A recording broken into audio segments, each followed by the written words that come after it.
Bon, tout le monde, Pauline Hanson dérange beaucoup de monde, et elle dit exactement ce qu'il faut. Regardez ça. Réduisez l'immigration. Je suis restée très constante sur ce sujet depuis 30 ans. Nous avons trop de personnes qui arrivent dans le pays. Réduisez l'immigration. Je propose un chiffre d'environ 130 000 personnes. Il faut quand même laisser entrer certaines personnes dans le pays, car il faut pourvoir beaucoup de postes en entreprise, notamment des postes de médecins et d'infirmières dont on a besoin. Elle a cité ce chiffre entre 100 000 et 130 000, car c'est historiquement le nombre accueilli par l'Australie. Ce chiffre me semble trop élevé, car je ne vois pas arriver 100 000 nouveaux médecins ou infirmières. Et même ces médecins et infirmières, ceux dont nous avons vraiment, vraiment besoin, il faut aussi les examiner et voir quelles sont leurs opinions. Est-ce qu'ils ont des rancunes envers la civilisation occidentale en général?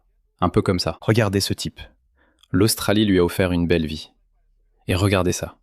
Ce type est le commissaire australien à la lutte contre la discrimination raciale, Giridharan Sivaraman.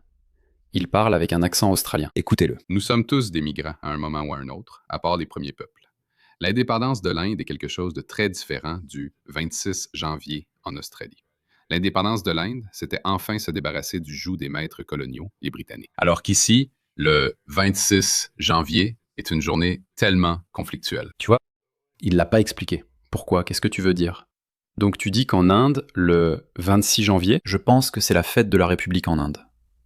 Donc, le 15 août, l'Inde est devenue indépendante. Donc tu dis que l'Inde s'est débarrassée de ses maîtres coloniaux. C'est donc pour ça qu'ils célèbrent. Mais ici, c'est l'inverse. Eh bien ici, les rôles sont inversés, Giridharan. Ici, tu es un colon. Il occupe un poste dans le gouvernement colonial australien. Pourquoi es-tu ici? Pourquoi te sens-tu partagé si tu dis l'être? Tu vis en Australie. Tu es le colon. C'est du moins ce que tu racontes. Tu vois l'hypocrisie. C'est ce que je veux dire par là. Regarde, l'Australie a une population aborigène. Ce sont les autochtones de cette terre. D'accord. Nous devons seulement écouter ce qu'ils ont à dire, ou quel que soit leur grief. Nous n'avons pas besoin d'importer plus de gens de l'extérieur qui viennent, profitent de ce pouvoir colonial ou de cette colonie de peuplement bâtie sur une terre volée et donnent des leçons au gouvernement auquel ils appartiennent. Mais c'est quoi ce délire? Moi, en tant que migrant venant d'Inde, je suis né en Inde, je suis venu ici quand j'étais jeune. On t'a envoyé? Je me sens très partagé quand je pense au 26 janvier, parce que je me demande qu'est-ce qu'on célèbre. Nous sommes tous sur des terres volées, et nous avons vraiment besoin de dire la vérité sur l'histoire de cette terre. Et si nous devons nous rassembler, nous devrions le faire sur une base de vérité et d'honnêteté. Et je pense aux migrants. Vérité et honnêteté, a-t-il dit. Cette fois, c'est toi la puissance coloniale. Rentre chez toi. Ils doivent avoir cette compréhension, cette conscience de leur positionnement là où ils vivent. Et c'est pour ça que je veux dire, même si Pauline a raison, Pauline a lancé ce chiffre, Pauline a lancé ce nombre de 100 à 150 000 personnes, parce que c'est ce que l'Australie a historiquement accueilli. Quand je suis arrivé en Australie, je pense que c'était à peu près ce chiffre-là. C'était le nombre de personnes qui arrivaient en Australie. Ça, c'était il y a 20 ans. Il y a 23 ans.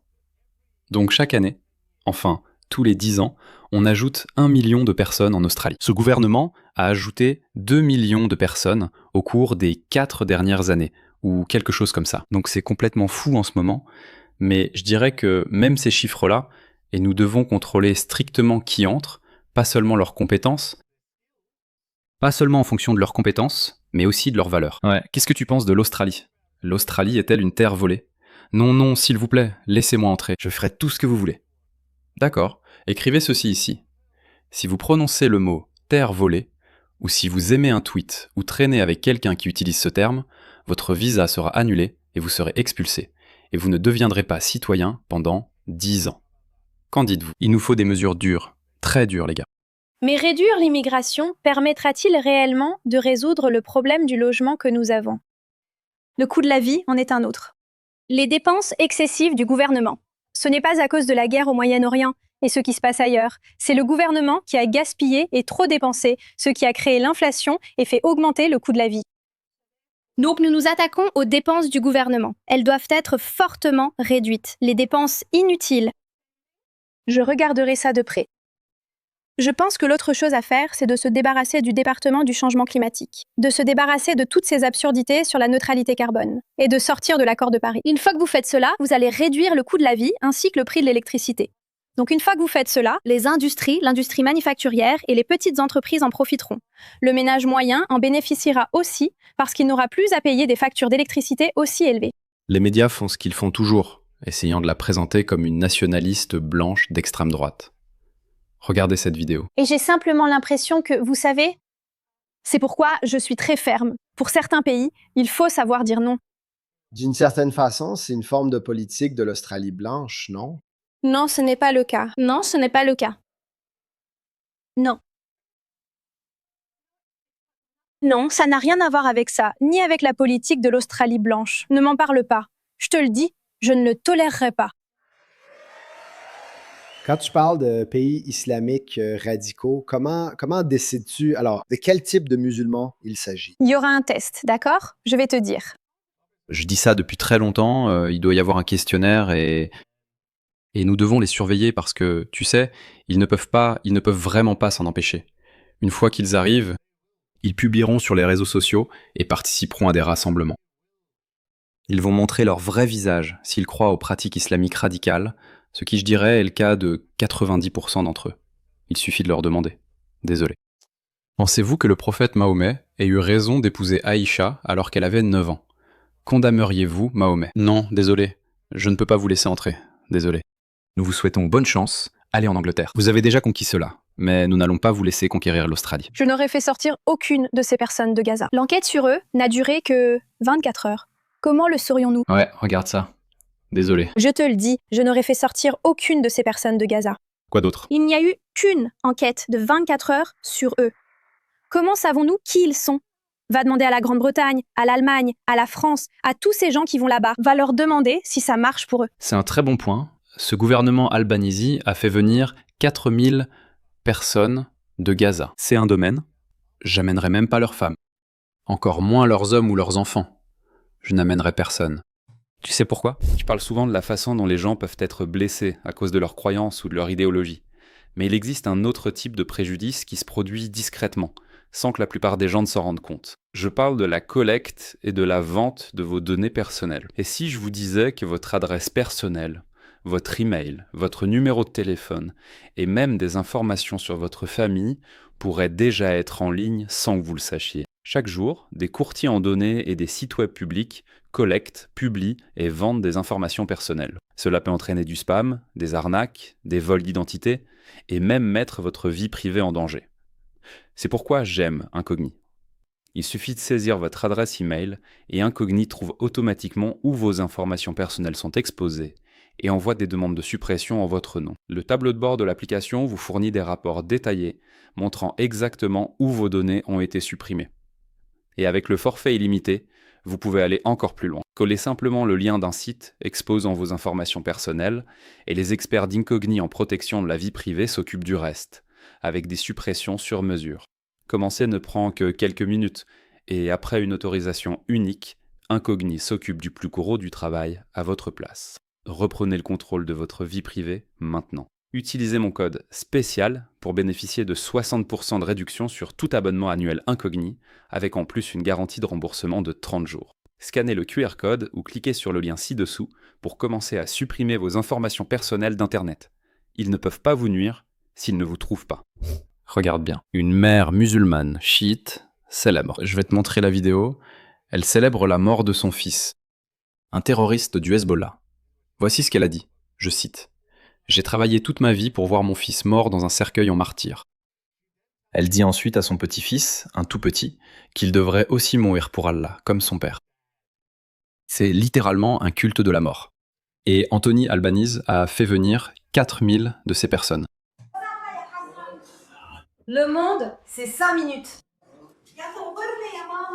Regarde comme elle est heureuse. Pourquoi pas? Regarde comme elle est heureuse.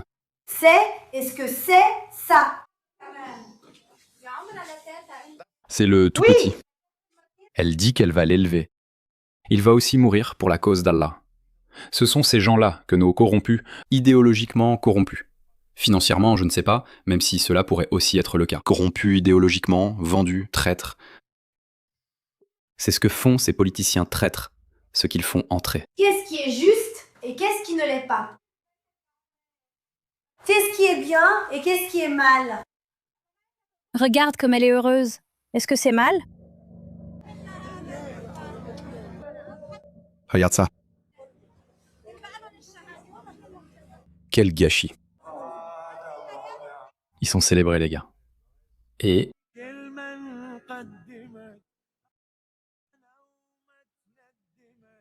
c'est pour ça. Encore une fois, vous savez quoi?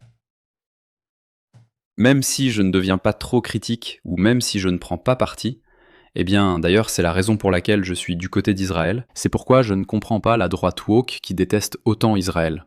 Ils ignorent qu'après avoir massacré Israël, ces gens, ils s'en prennent à l'Occident. Ils étendent déjà leurs tentacules en Occident. Ce sont ces personnes qu'ils ont fait venir. Et c'est pourquoi ce genre d'actualité devient de plus en plus courant. Trois voyous du Moyen-Orient armés de machettes, poignards et taillades, un garçon australien de 15 ans, au cou, au dos, aux bras et aux mains. Voilà ce qui se passe, les gars. C'est pour ça que Pauline a dit ça. Et je vais le dire aux gens. Si vous voulez le multiculturalisme, eh bien, alors préparez-vous à... Voulez-vous la charia? Pas moi. Voulez-vous la polygamie? Pas moi. Souhaitez-vous que des gangs étrangers croient normal de circuler avec des machettes? Pas moi. Donc, quand vous parlez de multiculturalisme, soyez prêts et préparés à toutes ces autres traditions culturelles qu'ils veulent apporter dans ce pays. Et c'est pourquoi je défends le mode de vie australien et je respecte les hommes et les femmes qui se sont battus et sont morts pour ce pays, pour nos valeurs, notre morale, nos principes, notre culture, nos lois. C'est ça la monoculture. Et si c'est le cas, et si vous faites partie des 21% qui y sont opposés, alors cela me dit, êtes-vous vraiment australienne? Voulez-vous vraiment être ici? Ou êtes-vous simplement de passage et utilisez ce pays à votre avantage en tirant ce que vous voulez, sans vouloir le défendre et vous battre pour être australienne? C'est tout. C'est aussi simple que ça. J'ai un petit cadeau pour vous. Pauline Hanson vient de publier ceci sur son compte Twitter officiel. C'est une vidéo des années 90, et regardez, c'est à cette époque qu'on la traitait de raciste. Et c'est ce que je pensais qu'elle était. Évidemment, vous savez, je suis désolé. C'était la croyance commune à l'époque. Vous demandez la fin de l'aide sociale aux aborigènes. Où est-ce que c'est écrit? Où est-ce que c'est écrit? C'est écrit là-dessus. Non. Eh bien, que demandez-vous? C'est un Aide sketch sociale comique. basée sur l'espoir. Sur la base du besoin, pas de la race. En fait, c'est antiraciste. Il y a des aborigènes qui sont défavorisés. D'accord, nous devons les aider. Mais s'ils ne sont pas défavorisés, alors pourquoi leur donner des aides? Oui. Eh bien, c'est... Oui. Oui, ça a l'air d'être une émission télécomique d'après ce qu'on entend. Oui, ça a l'air d'être une émission télécomique d'après ce qu'on voit. Regarde ça. 45 secondes de chef-d'œuvre. Nous avons un migrant qui entre dans le pays toutes les 69 secondes. C'est le nombre de personnes qui arrivent. En une journée, nous en avons eu jusqu'à 1800 au maximum. Nous avons fait entrer plus de personnes dans le pays que jamais auparavant dans son histoire. Et il parle du besoin d'immigration. Eh bien, entre 22 et 23, nous avons fait venir 739 000 personnes. Seulement 51 605 sont réellement qualifiés. Maintenant, les métiers concernés peuvent être des manucures, des masseuses, peu importe. Des préparateurs de kebab, comme en Angleterre. Ou alors, on ne peut pas vraiment parler de compétences à cause de ça. Sur 51 605, seulement 1800 travaillaient dans le secteur du bâtiment. Donc cela n'a rien à voir avec la construction de logements, pour les personnes dont nous avons besoin. Vous voulez savoir quels ingénieurs en construction viennent en Australie avec ces visas spéciaux liés à la pénurie de main-d'œuvre qualifiée? Regardez. Il y a des maisons pourries partout. Vous êtes prêts à voir cette maison? Allons-y. La première chose que je veux vous montrer, les gars, c'est cette installation de caméra, mon pote. Il a une webcam installée ici, mon pote. Où est-ce qu'elle est branchée? Regardons ça, les gars. Elle est fixée avec un bout de ruban adhésif, mon pote. Ça crie l'Inde. C'est une maison toute neuve. Melbourne Victoria, les gars. Regardez-moi ça. Est-ce que tu en as déjà vu? Regarde ces ingénieurs du bâtiment. Pourquoi fais-tu ça? Tout ce qui traîne, les gars. Tout ce qui traîne.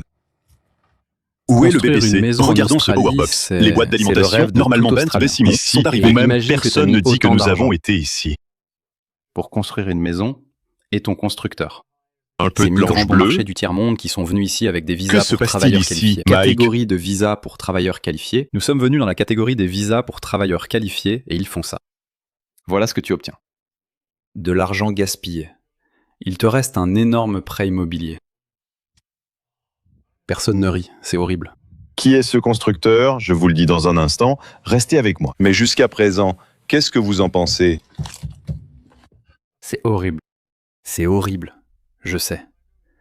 Je connais la culture indienne et celle du sous-continent. Ils sont corrompus. Ils font des choses louches. Faux diplômes, fausses universités. Tout cela est courant. C'est ce que Pauline dit ici. Pas vraiment les compétences, parce que sur ces 51 605, seulement 1800 étaient dans le secteur du bâtiment. Seulement 1800 sur 793 000 personnes qui sont venues ici avec des visas pour travailleurs qualifiés.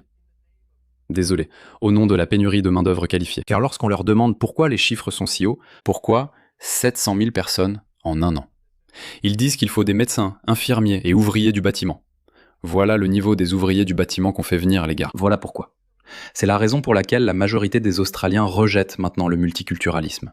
46% des Australiens s'opposent au multiculturalisme. Mais ils pensent que c'est bon pour l'Australie. Mais cela devient un problème maintenant. D'accord, donc ces personnes ne sont pas racistes.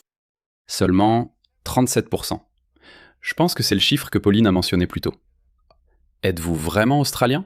Eh bien, qui êtes-vous? Si 37% des gens pensent encore que le multiculturalisme c'est bien, voilà ce qu'ils en entendent. Souvenez-vous-en. Regardez ça. Regardez qui arrive. Ce gars indien est un communiste. Il est ici avec un visa de travail, le même visa de travail pour travailleurs qualifiés. Et il est ici pour provoquer une révolution socialiste. Que signifie être hétérosexuel pour vous? Une socialiste. Êtes-vous socialiste? Qu'est-ce qui ne va pas? Qu'est-ce que... Regardez. Regardez-moi cette audace. Il est né en Inde. Il est venu ici avec un visa de travail et il veut lancer une révolution socialiste. Frère, Oui, pas encore. Pourquoi? Oui, pour l'instant, tu veux que l'Australie devienne socialiste. expulsez, expulsez sans pitié ces gens. Ce sont eux qui arrivent. Oui, et un enfant de 9 ans n'est pas toujours un enfant. Ce type est clairement musulman. L'enfance est conditionnelle et dépend de certains facteurs et attributs. Voilà le genre de gens que vous faites venir. C'est ce genre de personnes que vous faites venir? Ce type, regardez ça. Il est basé à Sydney. Sydney. Et Il pleure parce que Amina est morte. Regarde ça. aucun de nous ne s'était préparé mentalement pour une journée comme celle-ci. Tais-toi. Expulse. Nous devons expulser ces personnes. Nous devons non seulement minimiser le nombre de migrants entrant en Australie, mais nous devons aussi commencer un processus d'expulsion massive. Non seulement en commençant par les 77 000 personnes en situation irrégulière en Australie, les 77 000 personnes en situation irrégulière, ce que le Royaume-Uni pourrait penser, il n'y a pas de problème, car on voit arriver 77 000 personnes en situation irrégulière tous les 6 mois environ. Non, selon les normes australiennes, c'est beaucoup. Nous devons d'abord inverser cela. Et ensuite, après ça, commence à consulter les profils des gens. Ouais, cette terre a-t-elle été volée? C'est une affaire entre Australiens et communautés aborigènes. Toi, dégage.